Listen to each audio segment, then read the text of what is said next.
Coming up on 2020 on ID, a wife dead. Her husband says it was a tragic fall. But is he a grieving widower or a money-hungry manipulator committed to murder? This man has killed my mama. A suspicious family reeling from grief. I am desperate for someone to give me an answer. And out to learn the truth about this convicted felon with a trail of angry ex-wives. Wife number 3. I felt like I was being poisoned. Wife number 4. I'll be honest with you, if something happens to me, he needs to be investigated. And wife number 1, choking on a throat lozenge? Now another wife dead, and she left clues behind. We turned that house upside down. We were digging. Her hidden journals, Nothing but take. police recordings, Do you remember her falling? and a new wife, number 6, just months after wife number 5 was laid to rest. I just want to know whether or not you murdered Shirley. No, I did not. What a grieving family does when there's nothing to go on except sneaking suspicions.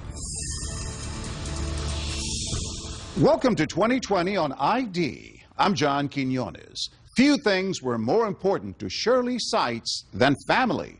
Even at 59 years old, she talked to her mother almost every day.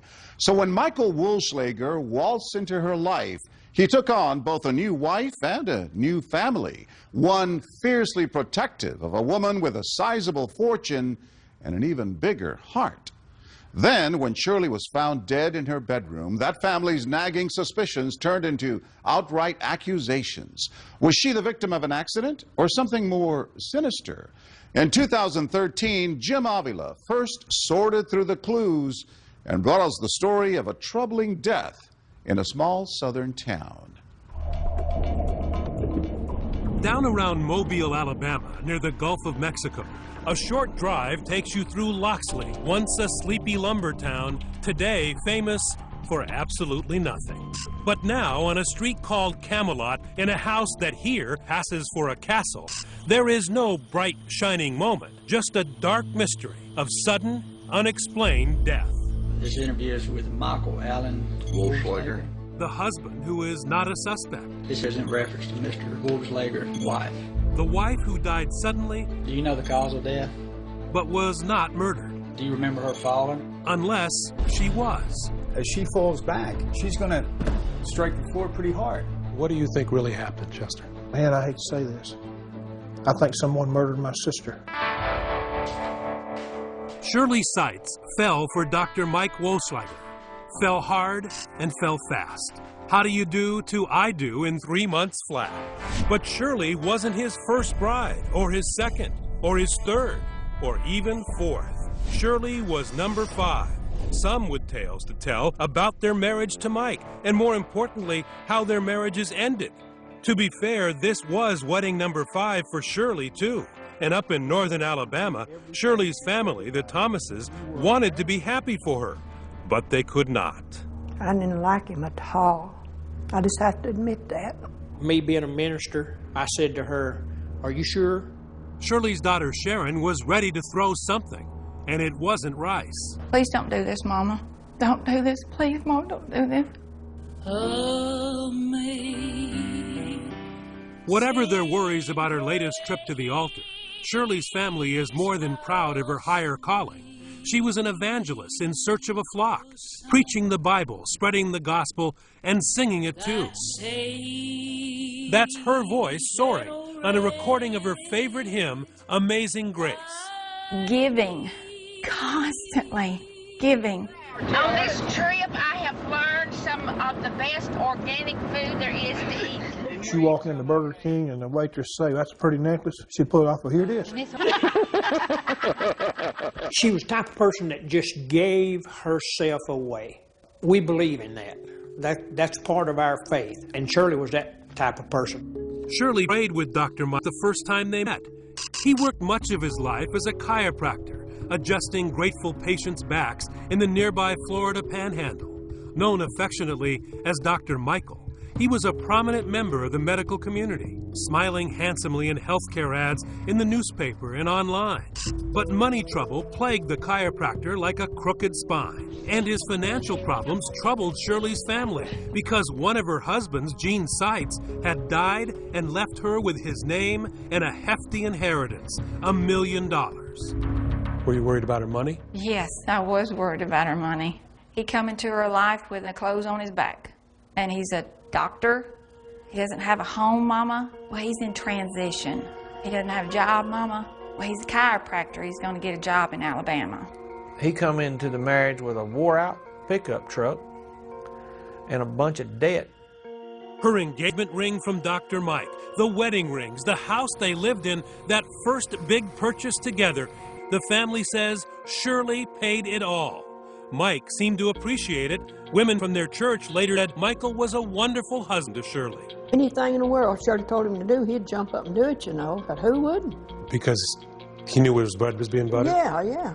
You said that, I didn't. And it wasn't just his money problems that bothered Shirley's family. He's a charlatan. He wants to be everything to everybody, and when you were around them, you could talk about scuba diving, you could talk about picking peaches off of a tree. Michael had done it. And Michael had done it. And I think Shirley recognized some of that. Wait a minute, this is not true. And she knew that I had this old intuition, hey, this guy's not real. Still, love, marriage, and pushing the grandkids' baby carriage, Shirley's family made room for Big Mike. And even the doubting Thomases could not guess for better or for worse was about to get a whole lot worse. 4 years into the marriage, something is wrong with Shirley.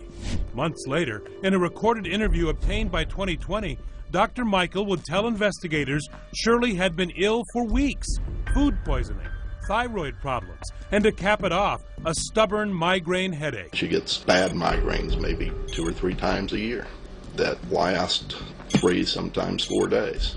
Shirley's little brother, Ricky Thomas, her closest sibling who had even grown to like Mike, speaks to her on the phone. And I said, hey, what's going on with you, girl? And she said, I'm just not well. Just pray for me. She was so out of it, she just didn't even want to talk to me. Shirley's mom, Myrtle, and her brother, Junior Thomas, drive 5 hours south to the house on Camelot to see what was what. I said, come to the door and let us in. She said, I can't get up. And I said, what do you mean? She said, I feel so bad I can't get up. The family says they'd never seen Shirley like this. She had a terrible headache. She was really sick. The family says Mike tells them Shirley might have fallen down these stairs a few days earlier while he was away, knocking down a potted plant.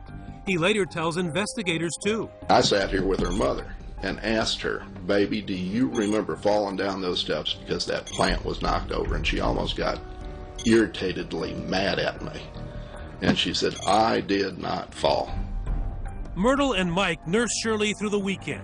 They try to get her to go to the doctor, but Shirley keeps putting it off. Mike gives her migraine medicine. It seems to do a world of good. And by Sunday night, Shirley is even sitting up, eating, and talking. I said, now, Shirley Faye, you better lay down and go to sleep. We don't want that to start back again. And that's the last words I ever said to her. The next morning, Mike, who said he had been spending his nights on the couch and checking on Shirley through the night, goes into the bedroom once again. And she wasn't responsive. So I walked over and I turned on the light, and her lips were already blue. Mike yells for Myrtle. She's not breathing. Call 911. Steve Brannon is a former FBI agent, now a private investigator hired by the Thomas family. He showed us around the house on Camelot. So when Myrtle gets in here, what does she see? She sees Shirley on the floor by the bed. On the ground? On the ground, and Michael beginning CPR. Myrtle knows it's too late. And I said, Mike, Shirley's already gone. Shirley is dead. Precious. She was precious. If I can be a third of the woman that she was, I'm blessed. I loved her. She was my best friend, Jim. And she didn't deserve what happened to her. At the hospital where Shirley is pronounced dead, a distraught Dr. Mike demands answers. First thing Mike said, I'll never forget it, he said, well, I want an autopsy. Mike says he was desperate to know whether he could have prevented Shirley's death. I said, I'm trying to get a handle on what's going on, because not only have I lost my wife, but now I don't know whether I could have saved her if I could have gotten her to the doctor. And things are about to get worse for the grieving widower, because as they begin to settle the estate, Shirley's family turns on it. Chester is sorting through Shirley's fortune, what's left of it. What happened to her finances? He soaked her dry. I don't know other way to put it. Still ahead, Dr. Mike gets his answers. An autopsy reveals the cause of death, and it was no migraine. But was it the other M word? Stay with us.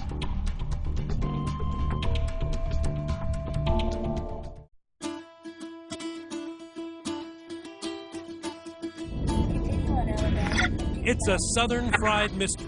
A one-time millionaire, Shirley Seitz, dies suddenly, and what we will soon see may not have been Sweet Home Alabama. Her family suspects foul play everywhere they look. And Dr. Michael Wursliger, they're looking at you. He just didn't act right. To me, he just didn't act right. You started to have questions about what happened to your mother. Absolutely. I did. The suspicions begin with Dr. Mike's reaction to their surprise visit back when Shirley was sick. Dr. Mike tells investigators in that interview obtained by 2020 he was happy to see his in-laws. I said, boy, this is just a real godsend. I said, Shirley's been sick for the last 3 days with one of her migraine headaches. And I said, here you are showing up. Shirley's mother, Myrtle, and brother, Junior, say that's not how they remember it. He acted very shocked that we were there and asked me, what are you all doing here?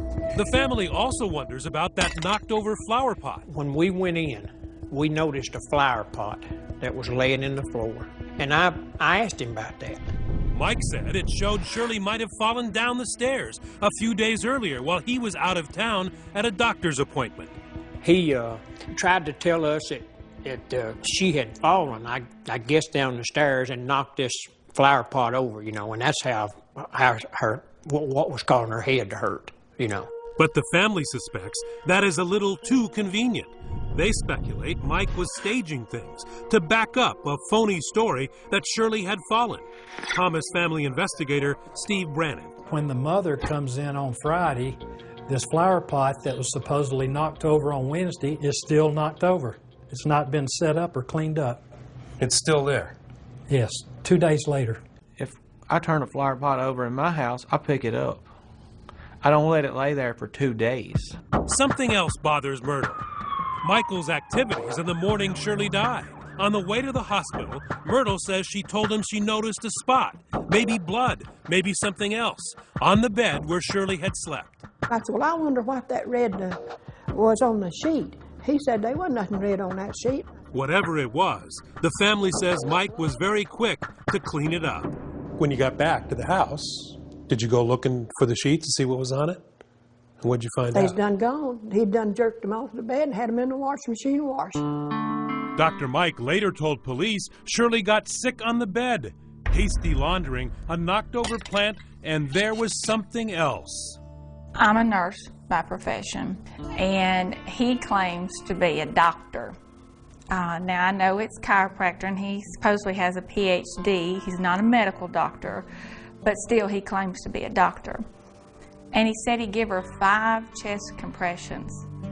Well, CPR first aid, you don't give an adult 5 chest compressions. You give them 30. And that's when I guess it started really going in my head. What is this man done? Somebody's not acting right. But is this grieving family overreaching to blame someone? We don't like something that's ambiguous. None of us really like that. We want to know why something happened. Psychologist Jennifer Hartstein says in cases like these, it may be the grief talking. And very often, while we're grieving, if we're angry, we might want some sort of retaliation. We think that they must have done it, so we're going to retaliate and go after that person. But buckle up, because the Thomas family is not going to quit. In fact, their hunt for Shirley's will leads to a scene straight out of a TV cop show.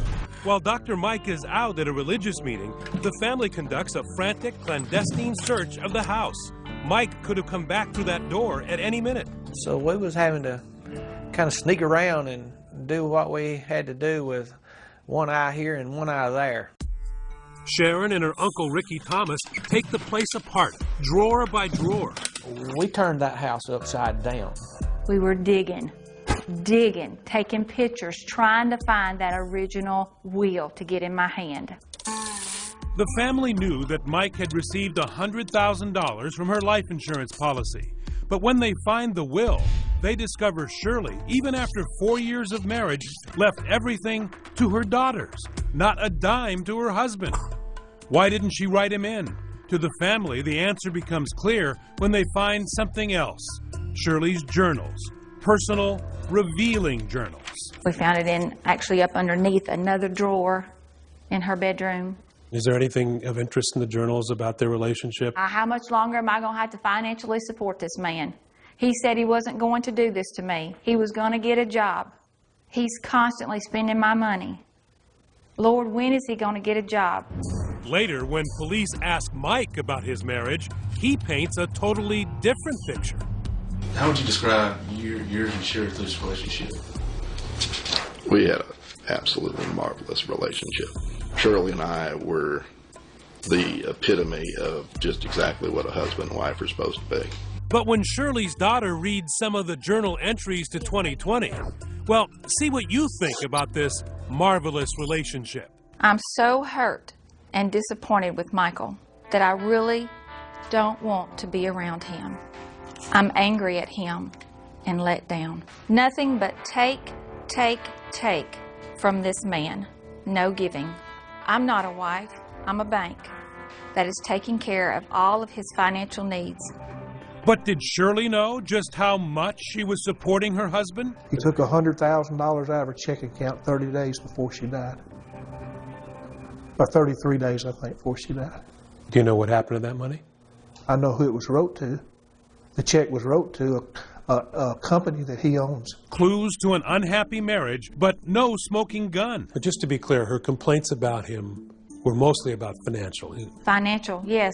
I never saw any communications in regards of him being physically mean to her, just financially. And she wasn't frightened of him? No, she didn't make indication that she was scared of him in the journals, no. So Shirley's family turns their investigation in another direction, Mike's long matrimonial history, and comes across the odd tale of wife number one. Her name is Lynn. I said, Ricky, I need to tell you some things I found out about Michael. The family had discovered what is to them a very strange coincidence. Shirley's daughter Sharon arranged to meet her Uncle Ricky to tell him about it. I knew that it would be upsetting, so I had just asked Ricky, let's just ride up to the cemetery.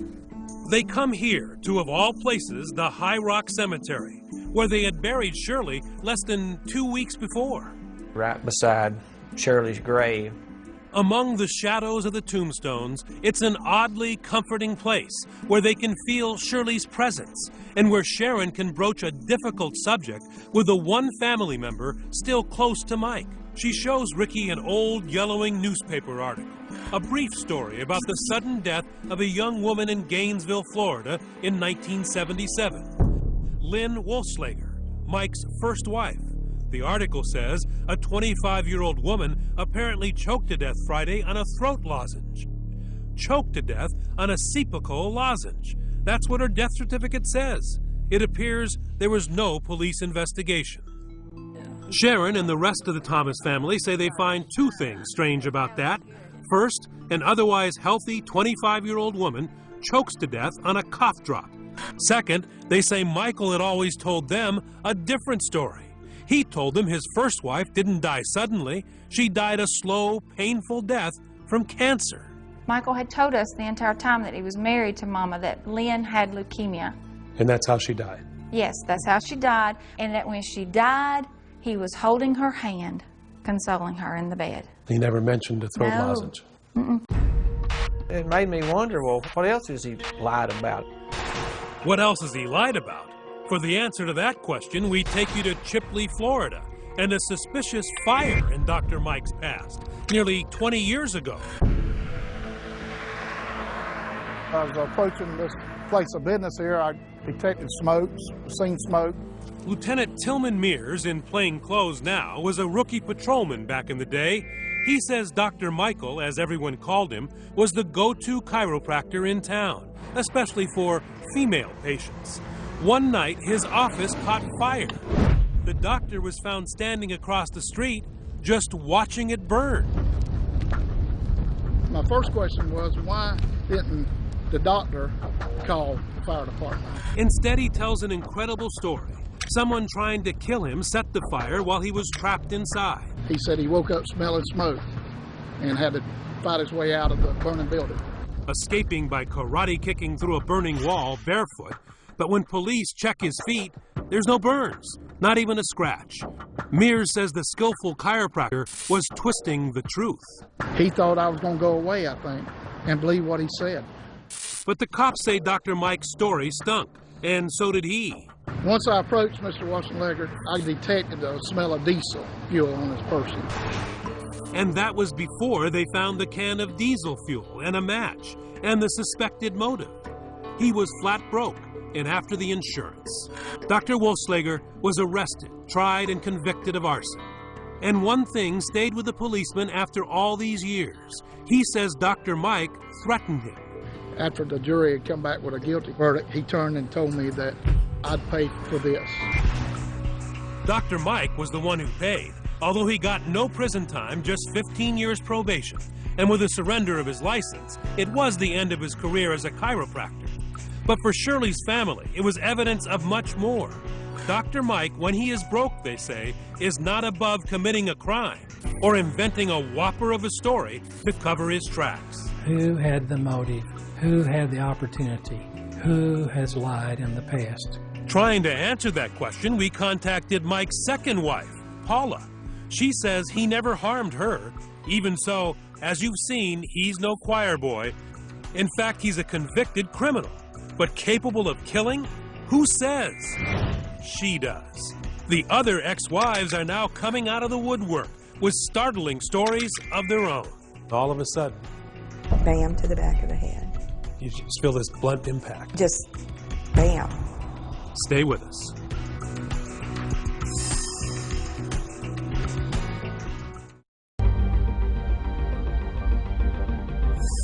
In broad daylight, in the middle of the night, there are a million ways to die. But the criminal justice system really only concerns itself with one: homicide. That's what the Thomas family of Alabama suspects happened in the mystifying death of Shirley Seitz. They accuse Shirley's husband, Dr. Mike Wolfslager. I intend to see that he's dealt with, and he can take that to the bank. A flicker of suspicion about what happened in the house on Camelot Court is now a raging five-alarm mission for what they see as justice that has fully engulfed 3 generations of the Thomas family and leads to 2 more of Dr. Mike's 5 wives. So I just get on the internet and start Facebooking. Relentless, Sharon has tracked down yet another wife, number 3, Gloria Potts. I said, well, I would like to talk to her. I just want to find out, who is this person that we thought we knew? Gloria says she knows things about Dr. Mike. Hey. Give me a hug. 2020 was there when Gloria met Shirley's family face to face for the first time. What could have been the most awkward family reunion ever. Relatives of the 5th wife meeting the 3rd wife. It's the Dr. Mike Ex-Wives Club bonding over their shared suspicions. It's so good to meet all of y'all. Absolutely. To be able to let y'all know how I feel. And I'm so sorry. Thank you. Of course, Mike is missing, and so is Shirley. Rings back. I'm so sorry. I didn't know Shirley, but it was almost like I had lost someone. Gloria spoke with Sharon by phone soon after Shirley's death. She can remember the charming side of Dr. Mike. There is something that attracts women to it, right? Yes. Very polite. Always opens your door. Just very caring. And some of my friends, when we were dating, would say, there's something wrong. Nobody's that nice. And she now says they were right. Toward the end of their marriage, Gloria believes Michael was trying to poison her. I felt like I was being poisoned. I really did. You got sick? Sick, couldn't hardly move. And then that's when I turned around and told her, Gloria, I can't believe you're saying this to me, but I said, Mother has had these same symptoms. The family of wife number 5, Shirley, wondered if Dr. Mike had been trying to poison her too. And you guessed it, here comes Mrs. Wohlschlager number 4, Diana. Today's date is February the 4th, 2011. In a recording obtained by 2020, investigators questioned Diana Yohn, the 4th stop on Dr. Mike's matrimonial trail, the wife between Gloria and Shirley. I think the man's dangerous, personally. Do you think that he's capable of murder? I don't know. She has no proof, but Diana tells police toward the end of their marriage, when she had a $250,000 life insurance policy, she suspects Dr. Mike may have been trying to poison her too. You think that he may have been giving you some type of medication, but you're actually not sure of that? Yeah, I mean, it just seems my headaches were so bad, and I get migraine headaches, okay, and it's documented that I do. But they were so bad when I lived with him, I couldn't even work, I couldn't hardly function. End of her interview, Mike's ex-wife makes a chilling request. And I'll be honest with you, if something happens to me, he needs to be investigated. So now 2 more wives suspect Dr. Mike was trying to poison them. And one of them says, hold on, that's not all. Wife number 3, Gloria, reveals a terrible trauma she says happened in her marriage nearly 30 years ago. She says Dr. Mike, the man who had always killed her with kindness, tried to kill her with a mallet. And I was asleep, and he hit me in the back of the head with a mallet. With a mallet? Yes. And all of a sudden, the pillow went over my face. And his hand came under the pillow and covered my nose and my mouth. Gloria says she escaped by playing dead and then running out of the house. I was hysterical, crying and upset. And when I would try to yell for help, I'd go, help, help, and had no voice. You went to the hospital? I went to the hospital, but we told them I slipped in the tub. Did you ever ask him at any point, why were you doing that? Why did you try to kill me? Yes. He told me he had gotten stung by jellyfish when he worked in China, and that it was a reaction to the toxins. That's right. She says Dr. Mike's excuse for hitting her over the head with a mallet? The jellyfish made him do it. Had there been an argument or something? No. It was just this one time? Just this one time. He snapped. Gloria says she told no one, not even the police, sticking to the story of slipping in the tub until she and Mike divorced about 10 years later. Only then, she says, did she begin telling people. She also got a restraining order. So people are going to wonder, okay, so you get hit over the head, and the guy puts a pillow over your head, and yet you didn't divorce him right then, you stayed. Yes. Have you asked yourself why? 1,000,000 times. I can't understand why. I have no answer to that question. I'm sorry that I didn't call her. That's okay. That's okay. I really should have called her. That's okay. She says she had 2 children to think of, and aside from the one incident, Mike was never violent. Anyone that was around Michael would know it's out of character. He was very charismatic, very calm, very nurturing, just total opposite of what you'd think. Were you scared of him after that? Yes. Must have been hard to go to sleep next to the same man. Yes, it was. But besides the fact that he hit you with a mallet, he was a good husband. Other than trying to kill me, to my knowledge, he was a very good husband. It doesn't make sense. And me staying didn't make sense. Maybe she's just mad. Maybe she is trying to get back at him. Possibly. That's the possibility, but she's been telling the same story for a number of years. It didn't just come up after Shirley died. Can you still see him standing over you? Yes. And I was terrified. I didn't know what to do. Now remember when Gloria told the family and then police this amazing tale of Mike's alleged attack, no one knew what killed Shirley. the autopsy was not finished yet. So imagine the reaction when months later, the family is finally given the results. I'm shaking my head. I can't believe this. I cannot believe this. I can't believe this is happening. Why? Because the medical examiner finds what caused Shirley's death is no migraine. It's a blow to the head. Blunt force head injuries. A hit to the back of Shirley's skull, hard. That is what killed her.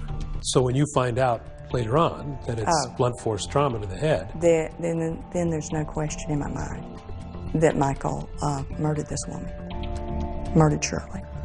My mother has actually been killed. This man has killed my mama. But not so fast. The toxicology report found no poison or fatal doses of drugs. And even as it makes clear the cause of death, the autopsy fails to answer the really big question, the manner of death. How Shirley got that fatal injury. The medical examiner writes simply, undetermined. Accident? Homicide? Can't really tell. Still ahead. Is this case so complicated, only a dummy can solve it? Stay with us.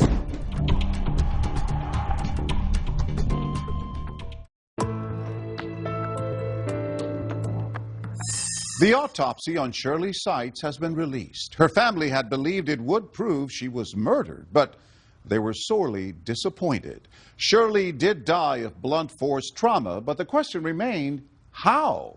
Once again, Jim Avila. It is a deadly game of 20 questions. Perhaps first, does this stairway lead to accidental death? Or as the family of Shirley Seitz believes, is it a fatal spiral to foul play? My theory is that my sister did not fall downstairs. 3 people go to sleep in this house on a winter night in Alabama. Only 2 wake up.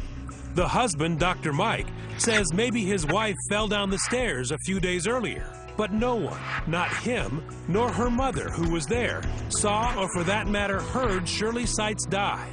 So what happened? No better words. Slammed my sister's head against a wooden floor or against something hard. Fractured the occipital bone in the back of her head. Dislocated her brain from the front of her head. And she died from the results of it. So is that possible? We summoned 2 top experts. In the field of forensics, a medical examiner. In the field of falling down, a dummy. Dr. Bill Mannion, a private medical examiner from New Jersey, has conducted thousands of autopsies. Very difficult.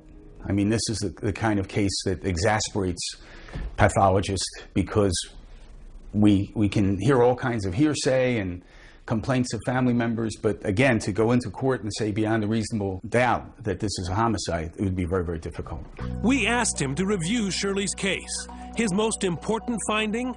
Dr. Mannion says in his opinion, the autopsy shows Shirley certainly did not die days after falling down the stairs, as Dr. Mike suggests.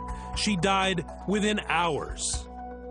do you believe she'd be able to carry on a conversation? Sit up, no, a couple days later, talk with her mother, sitting on a couch? Forensic pathologists thought this was an acute injury, and she died within an hour or two of this injury. That's my read on the autopsy. Not days later. Not days later, that's correct. But does that mean Shirley was murdered? Not necessarily. We took Dr. Mannion to a house with a carpet-covered staircase like the one where Shirley lived. An important point, Shirley had only one serious injury, the blow to her head. No bruises on her back or buttocks. So a full fall down the stairs like this is highly unlikely.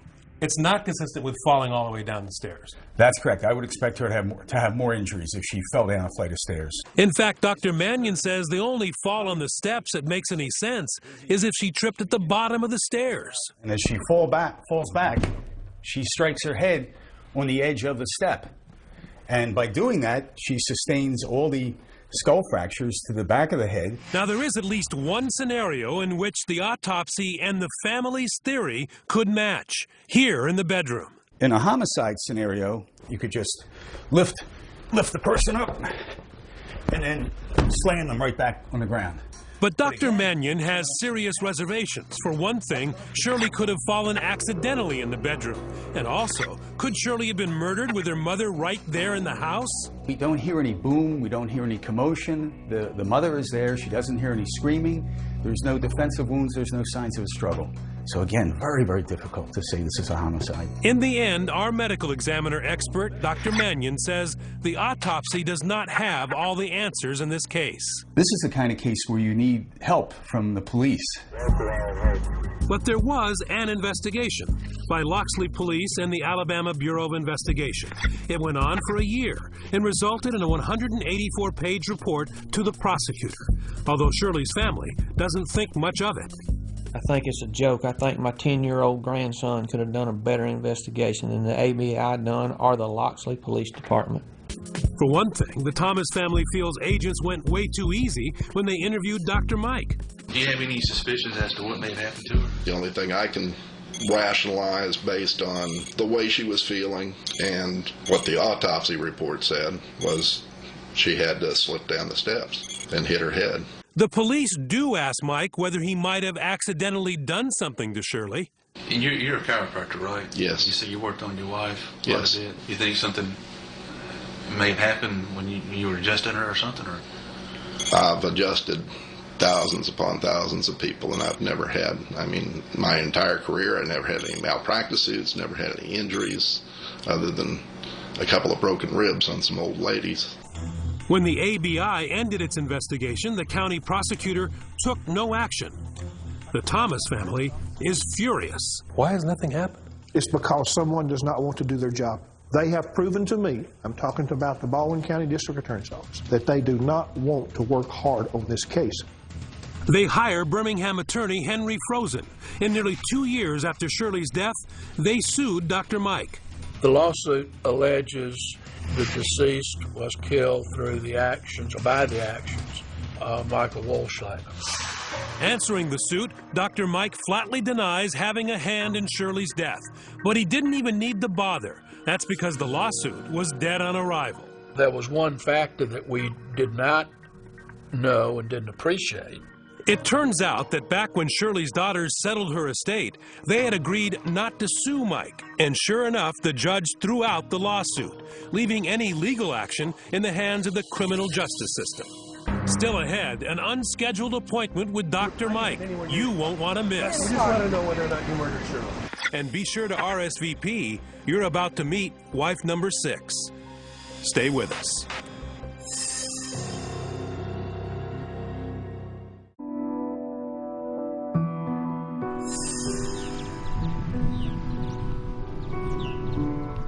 Shirley Seitz is at peace. She's home now in the family plot in Blount County, Alabama. But her family cannot rest. Are you feeling a little frustrated about the fact that Dr. Mike is still free? Yes, absolutely. He's living his life. He's going on with his life. He's moved on like nothing's ever happened. I believe, and I'll go to my grave believing, that sometime between midnight and 7 o'clock, he went in that bedroom and took her life. We tried to make an appointment to see Dr. Wohlschlager, to ask him about his terrible luck, about how and why 2 of his wives had died early, sudden deaths, and 2 others suspect he tried to poison them. But the doctor wouldn't see us, turned down our request for an interview. So we went to see him. We found him living in Pensacola, Florida, and not alone. Dr. Mike, would you just hear Dr. Mike ask whether... The woman with him and threatening to sue as I backpedal used to be known as Luann Elkins. She'd known Dr. Mike back when Shirley was still alive. The question is, just how well? I do believe that he was having an affair on Mother. The woman that he is now married to, I believe, is the woman that he was seeing prior to Mother's death. Married to? That's right. Luann now goes by the name Maggie. Maggie Wohlschlager. She is wife number 6. Are you currently in a relationship with anybody else now? Or? I go out with people just to be with them. Her name had come up in Dr. Mike's interview 3 months after Shirley's death when police asked about his love life. I've been to the movies with Luann And I've actually babysat Luann's 2 sons. Not really dating. I mean, I see. Well, none of them are dates per se. No. Dr. Mike denied the police that he cheated on Shirley, but Sharon says she believes it could be another motive for wanting Shirley out of the way. There's too many red flags with what I have discovered in reference to her. We found Dr. Mike in a fast food parking lot. Wife number 6 was not happy to see us, but we did get to ask that critical question. Get in the car. We just want to know whether or not you murdered Shirley. That's all we want to do. We're going to sue you. You murdered Shirley? No, I did not. Let me ask you, Myrtle, as a mom, what are you looking for here? I guess justice. I don't want to accuse somebody of something that they didn't do, but then if he did do something to my daughter, I'd want him to have to pay for it. When Shirley married this man, she had $500,000 in liquid assets plus a home and 15 acres of land. And what happened to your sister when the money ran out? What happened to her? She died. Wuschlager says he now has no money, is living on food stamps, and can't afford a lawyer. Although he may need one again, the Thomas family at long last got some good news. They say the Alabama Attorney General, Luther Strange, has reopened the case. The family hoping this painful game of 20 questions is nearly over. I am desperate for someone to answer those questions and give me an answer. The Thomases believe this case should not linger, not just for Shirley's sake, but out of a new concern, a concern for Mike's new wife. In fact, Ricky says he's called to warn her. I just didn't feel like I could rest without at least telling her.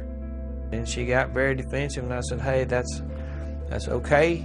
I'm just calling you to warn you because I wish somebody had have warned my sister. We've had a good trip.